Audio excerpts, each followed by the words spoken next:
বলো এটা তোমার জন্য, বলে দাও। বাবাই দিকে তাকাও।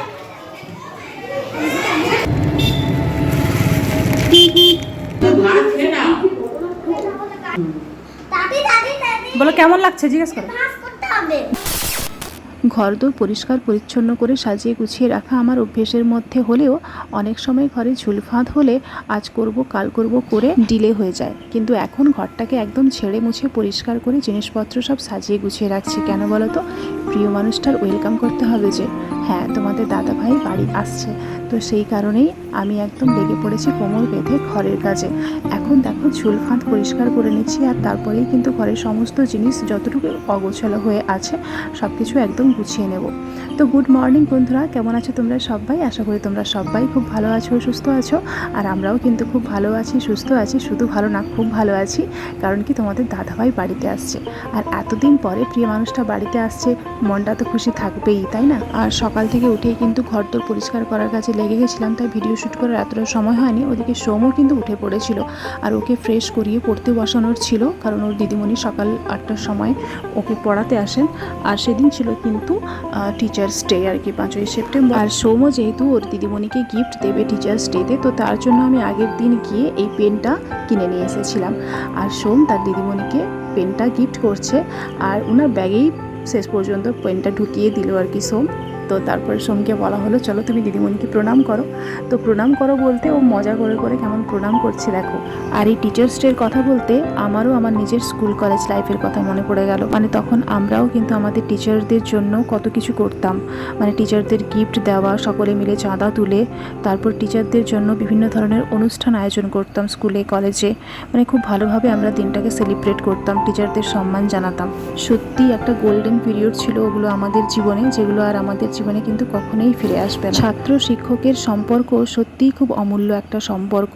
মানে সেই মহাভারতের আমল থেকেই দেখো যে গুরু শিষ্যের যে সম্পর্কটা, সেটা কতটা মহৎ। কিন্তু এখন 2024-এর গোড়ায় এসে দাঁড়িয়ে আর মনে হয় না যে ছাত্র শিক্ষকের সম্পর্ক, যেটা এতটা মূল্যবান একটা সম্পর্ক, একটা পবিত্র সম্পর্ক, সেটা আর সেই পর্যায়ে আছে। আর ওটা আমরা আরজি করের ঘটনার দিকে তাকালেই বুঝতে পারি। ওখানে যে মেয়েটিকে মারা হয়েছে, যে ডক্টর মেয়েটিকে মারা হয়েছে, সেখানে কিন্তু কিছু স্টুডেন্ট আর টিচাররাই ইনভলভ আছে।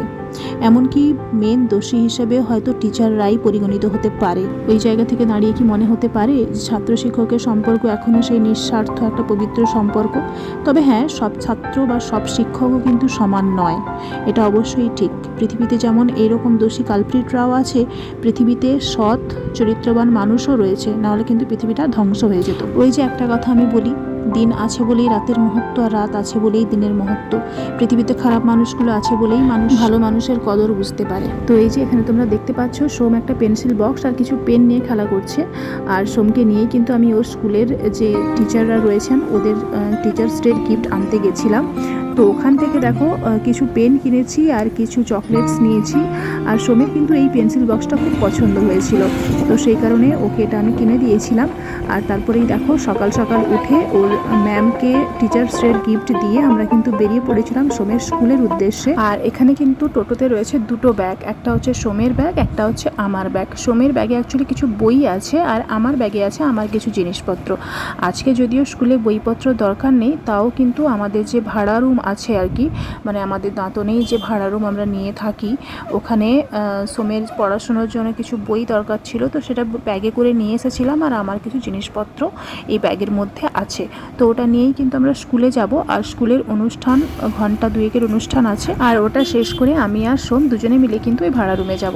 তার জন্যে আমরা বেরিয়ে পড়েছি। আর এই যে দেখো এখানে কিছু চকলেটস নিয়েছি, আর চকলেটগুলো অ্যাকচুয়ালি সোমের সামনে আমি বার করেছিলাম না, লুকিয়ে রাখতে হয়েছিল, কারণ চকলেট দেখলে ও তো রাখবে না, সবগুলোই হয়তো খেয়ে নিত, এতটাই ও চকলেট ভালোবাসে। তো বলতে বলতেই কিন্তু আমরা সোমের স্কুলের কাছাকাছি এসে পড়েছি।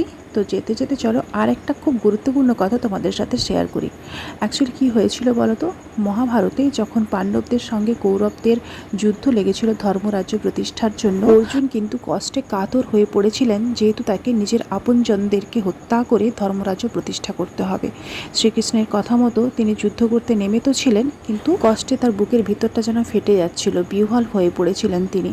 কৃষ্ণকে বললেন যে বাসুদেব আপনি চাইলে তো এক চুটকিতেই ধর্মরাজ্য প্রতিস্থাপন করে দিতে পারেন কৌরবদেরকে হত্যা করে, তাহলে কেন আমার হাত দিয়ে এটা আপনি করাচ্ছেন? উত্তরে শ্রীকৃষ্ণ বলেছিলেন, কষ্ট করে যে জিনিস অর্জন করা হয় মানুষ তার মর্ম জন্ম জন্মান্তর ভোলে না। তাই অর্জুন, তুমি তথা পাণ্ডবরা 18 দিন ব্যাপী যুদ্ধ করে কষ্ট করে যে ধর্মরাজ্য স্থাপন করবে, দুরাচারী কৌরবদেরকে হত্যা করে, ওটা তোমরা কোনোদিনই ভুলতে পারবে না। আর তাই ধর্মরাজ্য কিন্তু কখনোই অধার্মিক হয়ে পড়বে না, যেটা চিরন্তন ধর্মরাজ্যেই স্থাপিত হয়ে থাকবে। তো সেই কারণেই কিন্তু আমি তোমার হাত দিয়ে এটা করাচ্ছি। তো যাই হোক, এখানে কিন্তু দেখো আমরা গার্ডিয়ানরা মিলে কিন্তু অফিস রুমে বসে গল্পগুজব করছিলাম, যেহেতু গার্ডিয়ান ভিতরে অ্যালাউড ছিল না। আর সোমদের কিন্তু টিচার্স ডে ভেতরে পালন হচ্ছিল, ওদের বিভিন্ন ধরনের অনুষ্ঠানও চলছিল। আর বাড়ি আসার সময় আমি ওর টিচারদের সাথে দাঁড়িয়ে কিছু ফটোও তুলে নিচ্ছিলাম। আর তারপরেই কিন্তু আমি আর সোম চলে গেছিলাম আমাদের ভাড়া রুমে। ওখানে গিয়ে জাস্ট একটু খাবার দাবার খেয়েছি, তারপরেই কিন্তু বাড়ির থেকে ফোন গেল, মানে আমার শাশুড়ি মা ফোন করলেন যে বাবা বড় ইলিশ মাছ নিয়ে এসছে, আমাদেরকে চলে আসতে হবে বাড়ি, আর একটু দেরি হলেও চলবে কিন্তু আমরা যেন বাড়ি চলে আসি। তো যথারীতি আমরা কিন্তু ওখানে স্নান দান কমপ্লিট করে ঠাকুরকে একটু জল টল দিয়ে তারপর আমরা দুজনে মিলে আবার টোটোতে করে বেরিয়ে পড়েছিলাম। তো এই যে দেখো এখন আমরা কিন্তু টোটো করে বাড়িতেই যাচ্ছি। তো যেটা তোমাদের ওই পাণ্ডব কৌরবদের যুদ্ধের কথা নিয়ে শেয়ার করছিলাম, সেটা বলার একটাই উদ্দেশ্য, আরজি করের ঘটনার জন্যে আজকে জনসাধারণ যেভাবে দিন রাত এক করে কষ্ট করে যে ন্যায় বিচার আদায় করছে তা কিন্তু স্বর্ণাক্ষরে লেখা হয়ে থাকবে। কষ্ট করে অর্জন করা যে ন্যায় বিচার, সেটা কিন্তু মানুষ কখনোই ভোলে না। আমাদের দেশ তথা রাজ্য তথা সারা ওয়ার্ল্ডের মানুষ যেভাবে আরজি করের ঘটনার জন্য আজকে লড়াই করছে, বিশেষ করে আমাদের কলকাতার মানুষজন বা আমাদের রাজ্যের প্রত্যেকটা জেলার মানুষজন যেভাবে দিনরাত এক করে ন্যায় বিচারের দাবিতে মানুষ কত কষ্ট করছে ঝড়ে বৃষ্টিতে রোদে, আর এরপর ন্যায় বিচারে যে সফলতাটা মানুষ পাবে তার মর্ম কিন্তু মানুষ কোনোদিনই ভুলবে না। আর এটা ইতিহাসের পাতায় স্বর্ণাক্ষরে লেখা হয়ে থাকবে। কোনো কালপিট এরকম দুঃসাহসিক কাজ করার আগে 10 বার ভাববে। যাই হোক, তারপর বাড়ি আসার সময় আমি কিন্তু আমার প্রিয় একটা মিষ্টির দোকান থেকে নিয়ে নিয়েছিলাম কিছু মিষ্টি আর দই। খাওয়ার শেষ পাতে একটু মিষ্টি দই বা একটু মিষ্টি খেতে আমার কিন্তু বেশ ভালো লাগে। তার জন্য এখানে দেখো আমি কিন্তু সার্ভ করে নিচ্ছি আমাদের 4 জনের জন্য, মানে আমি, মা, বাবা, সোম, আমাদের 4 জনের জন্য দই আর মিষ্টি। আর আমার শাশুড়ি মা রান্না করেছিলেন ইলিশ মাছের মাথা দিয়ে পুঁইশাকের একটা চচ্চড়ি, আলু দিয়ে একটা বড়া বানিয়েছিলেন, ইলিশ মাছের করেছিলেন তেল ঝাল, আর সয়াবিন, লাউ ডাঁটা, আলু, গাজর বিভিন্ন ধরনের সবজি দিয়ে একটা তরকারি বানিয়েছিলেন। আর আমি আর সোম দেখো এখানে একসাথে খেতে বসেছি, আর মা বসেছেন, আর বাবার খাওয়া কিন্তু অলরেডি হয়ে গেছে। তো খেতে খেতে একটা পার্সেল এলো, আর পার্সেলে কিন্তু আমি অর্ডার করেছিলাম মায়ের জন্য, মানে আমার শাশুড়ি মায়ের জন্য একখানা শাড়ি। অবশ্য এর আগে আমি আমার জন্য, আমার মায়ের জন্য, শাশুড়ি মায়ের জন্য, আমার জেঠিমা শাশুড়ির জন্য 4খানা শাড়ি অর্ডার করেছিলাম। অষ্টমীতে আমরা সবাই পরবো বলে লাল পাড় সাদা শাড়ি, কিন্তু বিশ্বাস করো একটা শাড়িও ভালো এসেছিল না। আর ওটা কিন্তু আমি তোমাদের সাথে নেক্সট একটা ভিডিওতে শেয়ার করব শাড়িগুলো কেমন কোয়ালিটির এসেছিল। যাই হোক, সবকটা আমি রিটার্ন করেছিলাম। আর তারপরে জেঠিমার জন্য আর মায়ের জন্য এই শাড়িটা অর্ডার করেছিলাম। অ্যাকচুয়ালি ফার্স্ট আমি অর্ডার করেছিলাম জেঠিমার জন্য, একটু ভালো শাড়িটা হতে মায়ের জন্য, মানে শাশুড়ি মায়ের জন্য আমি এটা অর্ডার করেছিলাম। তো দেখো পার্সেলটা যেই চলে এসেছে, আর সোম কিন্তু ওই পার্সেলটা নিয়ে লাফালাফি শুরু করেছে। কারণ কি, পার্সেল এলে ওর একটাই টেন্ডেন্সি যে ও আগে পার্সেলটা খুলবে, ও ভাবে ওর জন্যই বোধহয় কিছু জিনিস একটা এসেছে। ফাইনালি ও কিন্তু পার্সেলটা খুলে দিয়েছে, আর শাড়িটা দেখো তোমাদের সাথে শেয়ার করে দিচ্ছি। কেমন লাগছে তোমরা কমেন্ট করে অবশ্যই জানিও। যতই আমাদের আলমারি ভর্তি শাড়ি থাকুক বা আমরা যতই শাড়ি কিনি না কেন, একটা লাল পাড় সাদা শাড়ি কিন্তু মাস্ট চাই। আমাদের বাঙালিদের তো 12 মাসে 13 পার্বণ, আর তার মধ্যে পুজোর অনুষ্ঠানই বেশি থাকে। তো সেই পুজোতে পুজো দিতে যাওয়ার জন্য একটা লাল পাড় সাদা শাড়ি কিন্তু আমাদের দরকার লাগে। আর বিশেষ করে দুর্গাপুজোর অষ্টমীতে লাল পাড় সাদা শাড়ি ছাড়া যেন চলেই না, পুরো ব্যাপারটাই যেন ইনকমপ্লিট লাগে। তাই আমাদের পুজোর শপিং কিন্তু এখনো সেইভাবে শুরু হয়নি, শুরু হলে তোমাদের সাথে প্রত্যেকটা অবশ্যই শেয়ার করব। তো মায়ের এই শাড়িটা দিয়ে আমরা পুজোর শপিং স্টার্ট করে ফেললাম।